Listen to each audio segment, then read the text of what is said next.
তোমার চিন্তা ভাবনা গাইয়াদের মতোই হয়ে থাকবে। যাচ্ছি আমি।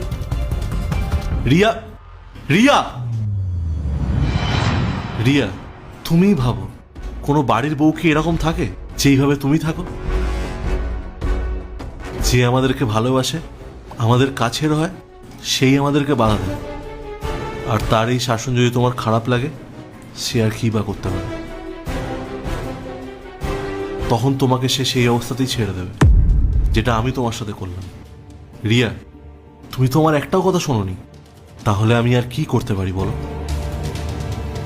তাই এখন আমি তোমাকে আর বাধা দিই না। তোমার যেরকম ইচ্ছা তুমি সেরকমভাবেই চলো। যেমন ড্রেস পরার ইচ্ছা হয় তেমনই পরো। পার্টিতে রাত অবধি থাকতে হবে, থাকো। রিয়া, আমি তোমাকে একটা কথা বলছি, মেয়ের বিয়ের আগের জীবন আর বিয়ের পরের জীবন সম্পূর্ণ আলাদা হয়। বিয়ের আগে মেয়েরা যেমনই থাকুক না কেন, যখন তাদের বিয়ে হয়ে যায় তখন তাদের শ্বশুরবাড়ির নিয়ম অনুযায়ী চলতে হয়, নিজের মন মর্জি মতন না। কিন্তু কিন্তু তুমি আমার কোনো কথাই শুনতে চাও না, উল্টে আমার সাথে খারাপ বিহেভিয়ার করো। আর তুমিই বলো, বিয়ের পর কোন মেয়েরা এরকম ড্রেস পরে, কোন মেয়েরা এরকমভাবে চলে? রিয়া, তুমি যখন আমার কাছ থেকে যা চেয়েছো আমি তখন তোমাকে তাই এনে দিয়েছি। তুমি বলো আর কত ভালোবাসা চাও তুমি আমার কাছ থেকে? আমি শুধু এটাই চাই, তুমি আমাকে সম্মান করো। কিন্তু না, তুমি না আমাকে সম্মান করো, না আমার কথা শোনো। তোমার যেটা মনে হয় তুমি তাই করো। এই জন্য তোমাকে আমি আর কিচ্ছু বলি না। তাই তোমাকে আমি নিজের হালে ছেড়ে দিয়েছি।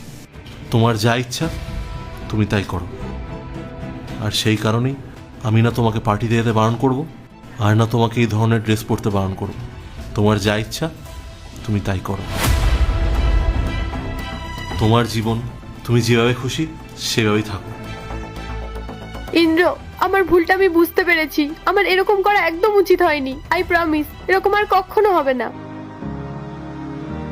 আমি এবার থেকে পার্টিতে যাওয়াই বন্ধ করে দেবো। আমি না আমার বন্ধুদের কথা এইসব করে ফেলেছি। ওরা সব সময় বলতো, কি সংসার সংসার করিস, বিয়ের পর তো তোর জীবনটাই নষ্ট হয়ে গেছে।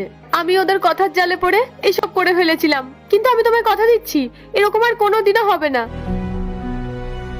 আর এটা আমি খুব ভালো করে বুঝে গেছি, বিয়ের পর মেয়েদের আসল বাড়ি তার শ্বশুর বাড়িই হয়। এরপর থেকে আমি তোমার কথা মতোই চলবো, বন্ধুদের সাথেও কোথাও বেরোবো না। তুমি আমাকে ক্ষমা করে দাও। আজকের পর থেকে আমি শাড়ি চুড়িদারই পরবো, এইসব ড্রেস আর পরবো না। না না, আমি এতটাও খারাপ নই। তোমার এই ড্রেসে কোনো প্রবলেম নেই, কিন্তু বাকিগুলো যে অ্যাডজাস্ট করতে হবে। সরি। ইটস ওকে, কোনো ব্যাপার না।